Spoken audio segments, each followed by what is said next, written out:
할렐루야, 주님을 찬양합니다. 오늘 주신 하나님의 말씀 에베소서 5장 17절 18절 말씀입니다. 그러므로 어리석은 자가 되지 말고 오직 주의 뜻이 무엇인가 이해하라. 술 취하지 말라. 이는 방탕한 것이니 오직 성령으로 충만함을 받으라. 성령으로 충만함을 받으라, 이런 제목으로 함께 말씀을 나누겠습니다. 자, 여기 지혜로운 사람 혹은 지혜가 없는 사람, 또 어리석은 사람, 이런 표현이 나오죠. 그리스도 안에서 하나님의 뜻을 깨닫고 빛 가운데 사는 사람을 가리켜 지혜로운 사람이다 라고 표현하고 있는 반면에 거짓과 방탕과 욕망에 의해서 사는 사람을 가리켜 어리석은 사람이라고 표현하고 있습니다.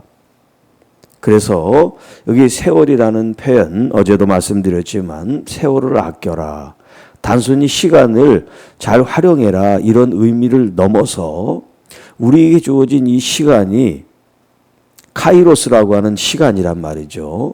그냥 흘려보내는 시간이 아니라 우리가 붙잡아야 될 시간이고, 그 붙잡는 것은 하나님께서 우리와 함께 하시고 성령님께서 우리와 함께 하시고 또 예수님께서 우리와 함께 하시는 그 시간, 그래서 그분의 능력과 또 은사와 또 여러 가지 역사들을 경험하는 시간, 삶을 가리켜 카이로스라, 그런 표현을 썼습니다. 자, 그러므로 어리석은 자가 되지 말라. 어리석은 자가 되지 말라. 오히려 주의 뜻이 무엇인지를 이해하라. 이게 이제 이해한다는 것은 깨닫는다, 그런 표현인데 무언가를 알기 위해서 노력하는 것을 가리킵니다. 그냥 가만히 있으면서 알아지는 게 아니에요. 수고하고 애쓰고 얻으려고 힘쓰는 가운데 깨달아지고 내 것이 되는 것, 그것을 지금 가르쳐요. 자, 주의 뜻이 무엇인가 라고 할 때 이 뜻이라고 하는 이 단어는 델레마라고 하는 헬라어를 쓰는데, 이 델레마는 여러 가지 의미가 있어요. 뭐 소원, 바란다, 또 인간의 어떤 욕망, 욕구, 이런 뜻도, 이런 의미도 이 델레마라고 하는 뜻의 단어에 담겨 있어요. 그러니까 이 단어 자체는 바라고 원하고 소원하고 또 어떤 욕망과 욕심, 이런 것들이 다 포함되어 있는 단어인데, 이 뜻이라고 하는 이 거기에 인간인 나의 의지, 나의 뜻이 있느냐, 아니면 주님의 거룩한 뜻이냐, 이게 이제 갈림길에 있는 거예요. 우리가 어리석은 것과 지혜로운 것도 갈림길에 있는 거죠. 나의 어떤 욕망과 욕심과 사리 사욕을 채우기 위해서 우리가 산다 그러면 성경이 말하는 어리석은 사람이 되지만, 하나님의 말씀과 뜻으로 산다 그러면 우리는 지혜로운 사람, 거룩한 사람, 성령으로 충만한 사람이 될 수 있겠죠. 자, 그래서 여기 이제 뜻이라고 하는 이 단어, 주님께서 가르치신 십계명의 말씀, 아버지의 뜻이 하늘에서와 같이 이 땅에서 이루어지소서 할 때 그 뜻이 지금 여기 있는 이 단어예요. 그리고 예수님께서 이제 겟세마네 동산에 가서 아버지의 원대로, 그런 표현을 쓰죠. 이 잔을 피하고 싶지만 아버지의 원대로 하옵소서, 그럴 때 거기에도 원대로라고 하는 이 표현이 뭐냐면 뜻이라고 하는 이 델레마라는 헬라어를 같이 사용하고 있어요. 그러니까 이 뜻이라고 하는 게 내 뜻이면 어리석고 망하는 길을 우리가 선택하는 거지만, 내 뜻을 넘어서 내가 원하고 바라는 것을 넘어서 그리스도의 하나님 아버지의 뜻을 추구하고 따른다고 그럴 때 우리는 진정으로 지혜로운 사람, 이 땅에서 하나님의 말씀을 가지고 살아가는 사람들이 될 수가 있다는 거예요. 하나의 비유로서 18절에 말씀이 또 나오죠. 어리석은 사람은 어떤 사람인가? 또 지혜로운 사람은 어떤 사람인가? 아주 극명하게 대비를 하면서 말씀하는데, 어리석은 사람은 어떤 사람이면 술 취한 사람이에요. 술 취한 사람. 반면에 지혜로운 사람은 어떤 사람이냐면 성령으로 충만함을 받은 사람. 자, 여기 술 취하고 또 성령으로 충만하다고 하는 이 서로 의미는 다르지만 공통적인 게 뭐냐? 여기 술에 취했다는 것도 뭐냐면 술로 충만하게 됐다는 뜻이에요. 술에 취했다는 뜻이. 또 성령으로 충만하다. 충만하다는 건 뭐냐면 가득하다, 가득 채워져 있다, 그런 뜻이에요. 가득 채워졌다. 알코올이 우리 몸을 채우고 충만하게 하면 우리가 취하죠. 생각이나 몸도 내 마음대로 가누지 못하죠. 네. 마찬가지로 성령님으로도 우리가 취하고 충만해지면 내 의지와 내 상관없이 성령의 인도하심과 이끌리심을 받게 된다. 이런 제 표현이에요. 자,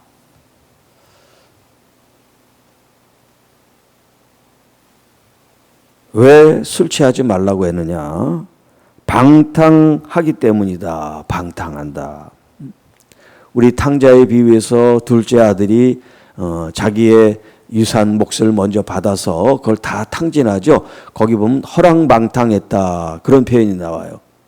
이 표현이 여기 방탕이라는 단어와 같은 단어를 쓰고 있어요. 그러니까 술 먹지 말라 그런 표현은 없어요. 그러나 술 취하지 말라라고 말씀하신단 말이에요. 왜 술을 먹지 말라 이렇게 표현하냐면 이 술을 먹으면 절제를 못하고 취하게 되기 때문에 아예 술을 마시지 말아라, 술 취하지 말라, 이제 이런 표현을 쓰죠. 무슨 술을 먹었다고 해서 그게 죄다, 그런 표현을 쓰는 게 아니라 이제 죄를 짓게 된다는 거죠. 이 술이 우리 몸에 들어가서 나쁜 생각을 하고 나쁜 행동을, 왜냐하면 우리가 우리의 이성으로 판단하고 절제하고 통제할 수가 없단 말이에요. 술이 우리 몸에 들어가서 이 알코올이 우리를 지배하게 되면. 그래서 술 취하지 말라. 이 술 취하는 것이 방탕으로 이어지기 때문에 이런 방탕한 생활이 하나님의 뜻과 거리가 멀고 결국 어리석은 삶을 선택하는 것이 된다 하는 그런 표현이 되겠습니다. 자, 그러면 오직 성령으로 충만함을 받으라. 받으라 그랬어요. 받기 위해서는 어떻게 해야 됩니까? 달라 그래야죠. 그래야지 우리가 받죠. 가만히 있어서 받는 게 아니에요. 우리의 의지를 가지고 성령의 충만함을 여러분들이 딜레마 원해야죠. 바라야죠. 갈망해야죠. 그 아버지의 뜻, 주님의 뜻이 무엇인지를 우리가 깨닫는 것처럼, 이해하고 아는 것처럼, 그 하나님의 뜻이 뭐냐면 우리 모두가 성령으로 충만함을 받는 거예요. 오순절 다락방에 그 성령의 임하심으로부터 지금까지 성령님은 보이지 않지만 교회 안에 성도들의 심령 가운데 내주하셔서 역사하고 계시단 말이에요. 그 성령님이 충만하다는 거, 우리가 성령님을 컨트롤하고 우리가 부리고 사용하는 게 아니에요. 이것 주세요, 저것 주세요, 이렇게 하세요, 저렇게 하세요. 우리가 명령을 내리고 성령은 따라하는 그런 존재가 아니시란 말이에요. 왜냐하면 그 성령님은 하나님이시기 때문에. 오히려 우리가 성령님께 복종을 해야죠. 순종을 해야죠. 무릎을 꿇어야죠. 머리를 조아려야죠. 성령님의 그 하나님의 그 선하시고 인자하신 그 하나님의 마음과 뜻이 우리의 삶 속에서 교회 가운데 풀어지도록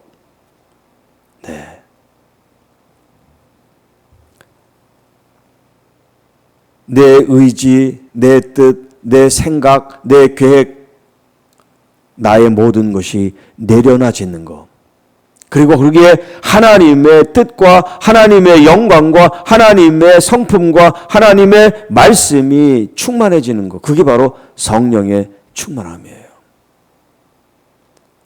그런데 성령의 은사를 이제 추구하는 사람들은 성령 충만이 마치 은사 충만인처럼 이렇게 이제 생각을 하게 된단 말이에요.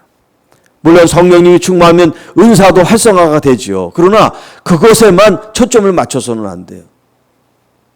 그것보다 더 중요한 것은 뭐냐면 예수 그리스도의 그 마음과 뜻이 성령을 통해서 우리에게 부어지고 또 깨닫게지고 그래서 그 예수 그리스도의 마음과 뜻을 가지고 살아가는 것, 그것이 더 중요한 거예요.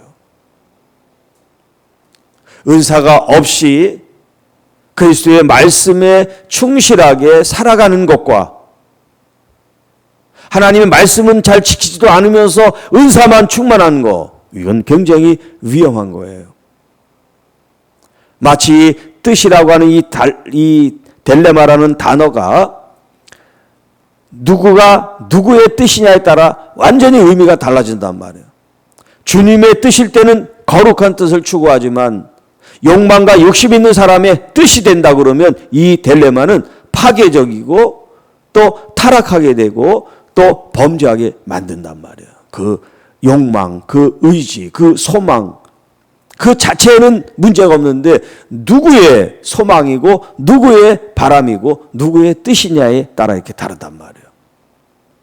그러니까 성령의 충만함을 받아라라고 얘기할 때 우리의 욕망, 소망, 바램, 우리의 어떤 그 하고 싶은 모든 것들이 우리 안에서 나타나도록 구사되도록 성령님을 이용하고 하나님의 이름을 부르면서 그것을 충족하라는 말씀이 아니라 오히려 나의 욕망, 욕심은 십자가에 못 박고 그리스도의 뜻이 내 안에서 나타나도록.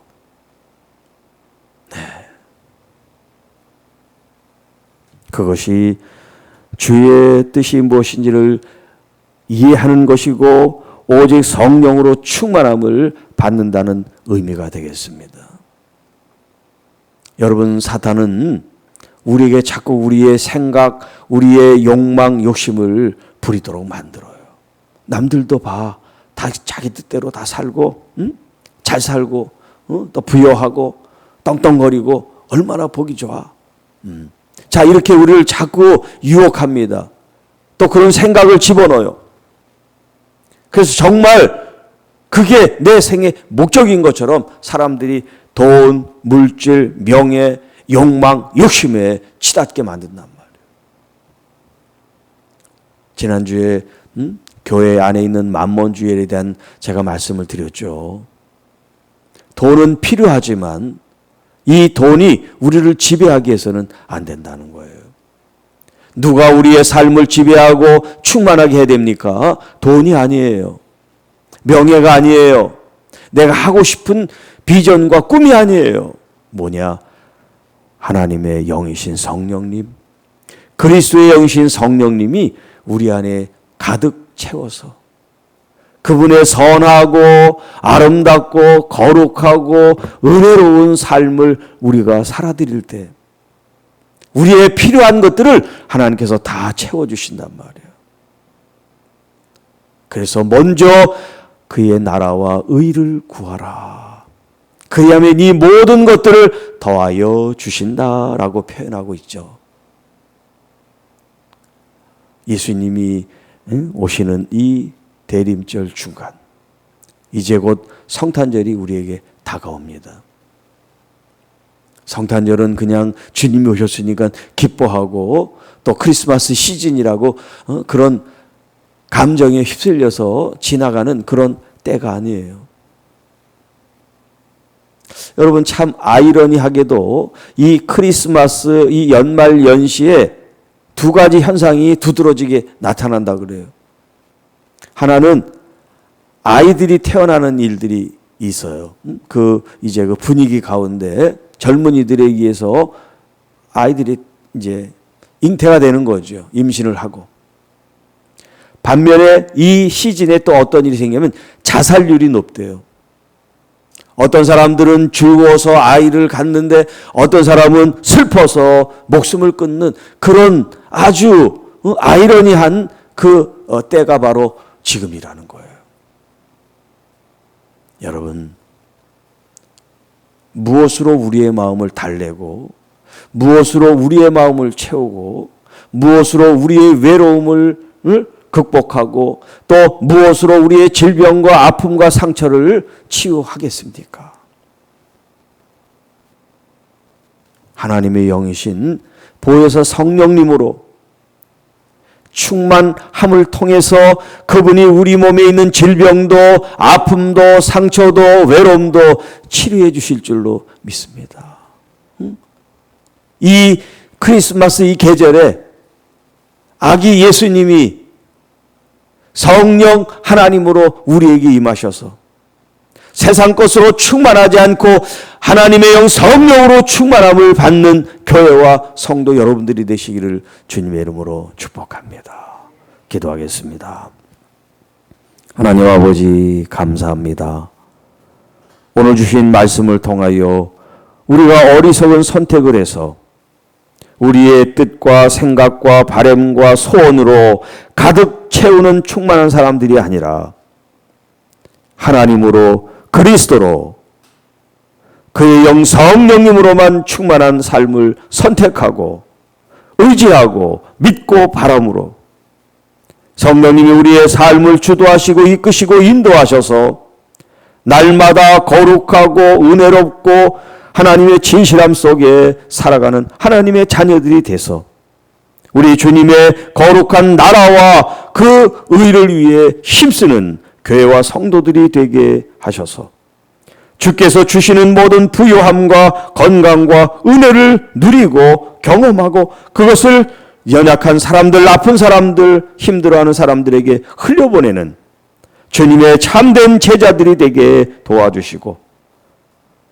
하늘을 시민권을 받은 하나님의 귀한 자녀들이 이 땅에 살지만 이 땅의 욕심과 욕망에 의해 사는 사람들이 아니라 하늘의 천상에 그 가치와 목적을 가지고 살아가는 천국 시민들이 다 되게 하옵소서. 우리 주 예수 그리스도께서 오신 이 성탄의 계절에 춥고 아프고 병들고 상처 입고 갈데 없는 외로운 영혼들이 더 쓸쓸하고 더 초라하고 더 아픈 계절이 아니라 어느 교회든 그 교회를 통해서 주님을 만나는 이 시절이 될 수 있도록 또 세월이 되고 계절이 될 수 있도록 인도하여 주옵소서. 우리 구주 예수님의 이름으로 감사하며 축복하며 기도하옵나이다. 아멘.